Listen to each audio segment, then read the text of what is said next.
ओम नमः शिवाय। ओम नमः शिवाय। शिव हरि बच्चों, बोलो विष्णु लक्ष्मी की जय, श्री कृष्ण भगवान की जय, अपने अपने माता पिता की जय, अपने अपने गुरुदेव महाराज की जय, बोलो कार्तिक महात्म की जय। कार्तिक महात्म का 13वां अध्याय।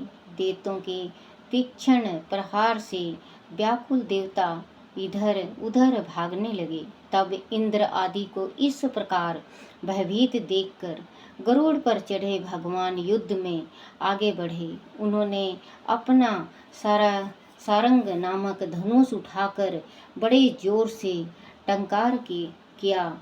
तीरलोक गूंज उठा। पल मात्र में ही भगवान विष्णु ने हजारों देवताओं के सिर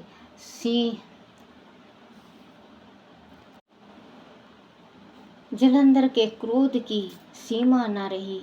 फिर तो भगवान विष्णु और जलंधर का महान संग्राम हुआ। बाणों से आकाश भर गया। लोग आश्चर्य करने लगे।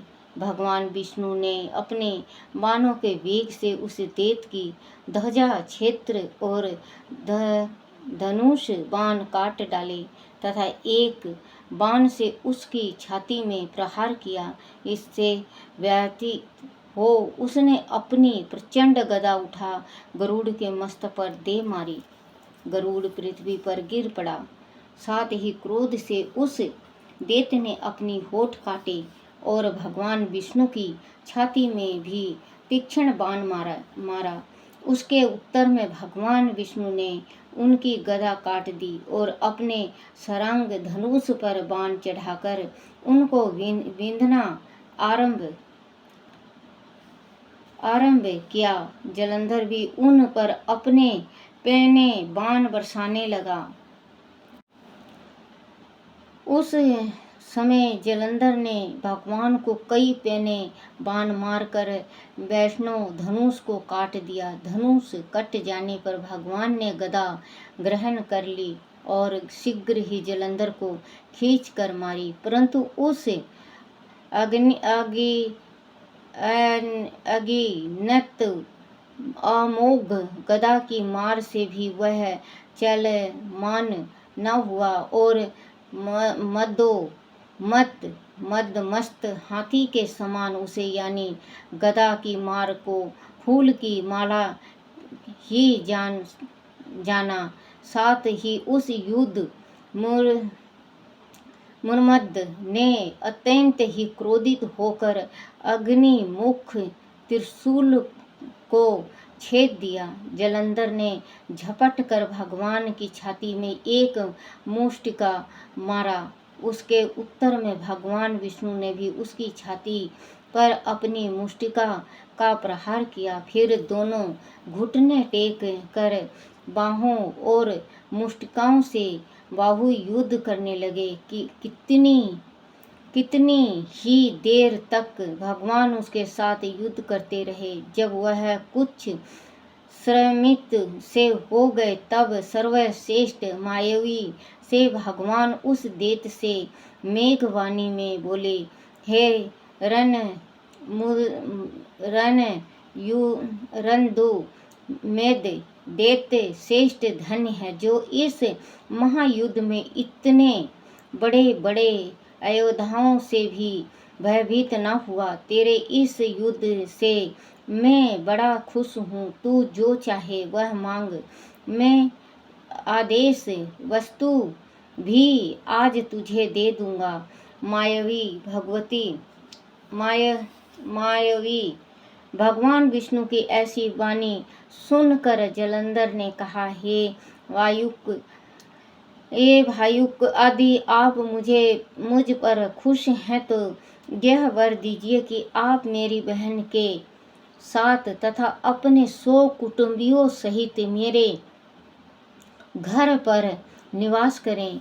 नारद जी कहते हैं, उसके ऐसे वचन सुनकर भगवान की खेद तो हुआ, किंतु उसी क्षण उन देवेश ने तथास्तु कह दिया। अब भगवान विष्णु सब देवताओं के साथ जलंधर पूर्व में जाकर निवास करने लगा।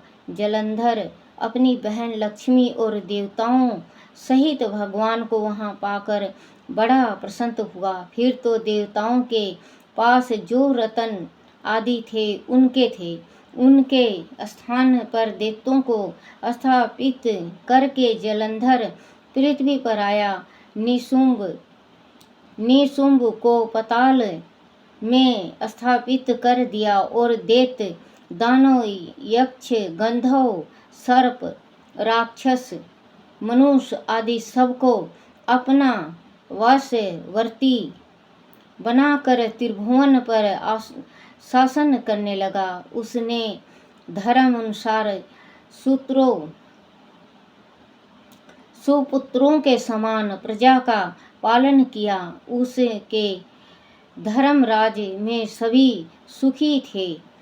बोलो श्री कृष्ण भगवान की जय। श्रीमन नारायण नारायण हरि हरि, भजमन नारायण नारायण हरि हरि। तेरी लीला सबसे न्यारी न्यारी, शिव हरि हरि। श्रीमन नारायण नारायण हरि हरि। बोलो श्री कृष्ण भगवान की जय। शुक्रवार की कथा। शुक्रवार का व्रत विशेष रूप से धन व पुत्र की दीर्घ आयु के लिए किया जाता है। इस दिन लक्ष्मी जी का व्रत करके श्वेत फूल, श्वेत वस्त्र तथा घी शक्कर का नैवेद्य चढ़ाया जाता है।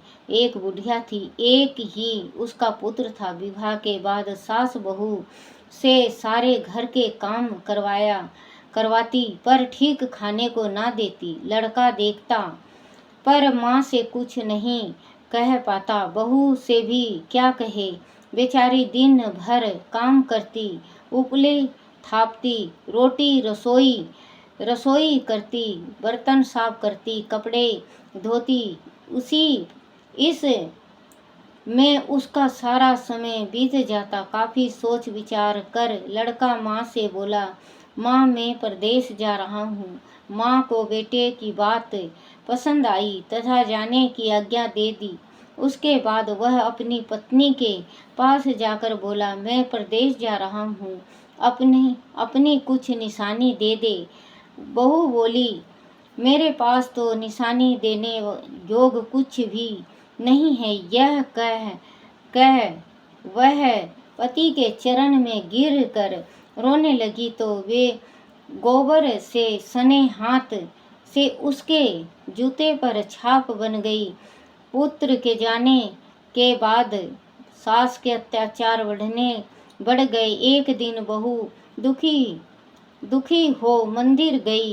देखा बहुत सी स्त्रियां पूजा कर रही थी। उसके पूछने पर वह बोली कि हम संतोषी माता का व्रत करती हैं, इससे सभी प्रकार के कष्टों का नाश होता है। शुक्रवार को नहा धोकर एक लोटे में शुद्ध जल ले गुड़ चना का प्रसाद लेना तथा सच्चे मन से माँ का पूजन करो। खटाई भूल कर भी मत खाना, ना ही किसी को देना। एक वक्त भोजन करना। अब वह प्रति शुक्रवार को नियम से व्रत करने लगी। माता की कृपा से कुछ दिनों बाद पति का पत्र आया। कुछ दिनों बाद पैसा भी आ गया। उसने प्रसन्न मन से फिर व्रत किया तथा मंदिर में जा अन्य स्त्रियों से बोली, संतोषी माँ की कृपा से हमें पति का पत्र तथा रुपया आया है। अन्य सभी स्त्रियां भी श्रद्धा से व्रत करने लगी। बहू ने कहा, हे माँ, जब मेरा पति घर आ जाएगा तो मैं तुम्हारे व्रत का उद्यापन करूंगी। अब एक रात संतोषी माँ ने उसके पति को सपन दिखा और कहा कि तुम अपने घर क्यों नहीं जाते। तो वह कहने लगा, सेठ का सारा सामान अभी बिका नहीं, रुपए भी अभी नहीं आए हैं। उसने सेठ को सपन की सारी बात कही तथा घर जाने की इजाज़त मांगी, पर सेठ ने इनकार कर दिया। माँ की कृपा से कई व्यापारी आए, सोना चांदी तथा अन्य सामान खरीद कर ले गए। कर्जदार की रुपया लौटा गए। अब तो साहूकार ने उसे घर जाने की इजाज़त दे दी। घर आकर उसने अपनी माँ वह पत्नी को बहुत सारे रुपए दिए। पत्नी ने कहा कि मुझे संतोषी माता के व्रत का उद्यापन करना है। उसने सभी को न्योता दे उद्यापन की सारी तैयारी की। पड़ोसन की एक स्त्री उसे सुखी देख ईर्ष्या करने लगी थी।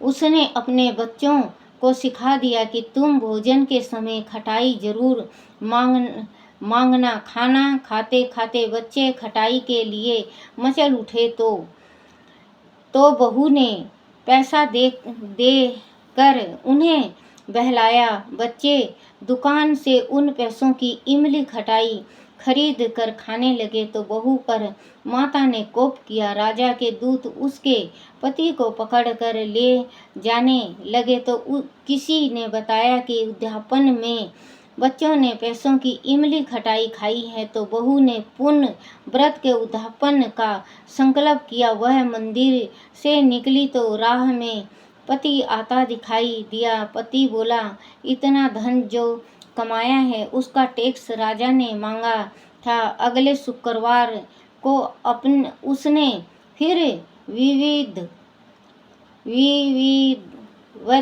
व्रत का उद्यापन किया। इससे संतोषी माँ प्रसन्न हुई। 9 माह बाद चांद सा सुंदर पुत्र हुआ। अब सास बहू बेटा माँ की कृपा से आनंद से रहने लगे। बोलो माँ संतोषी की जय।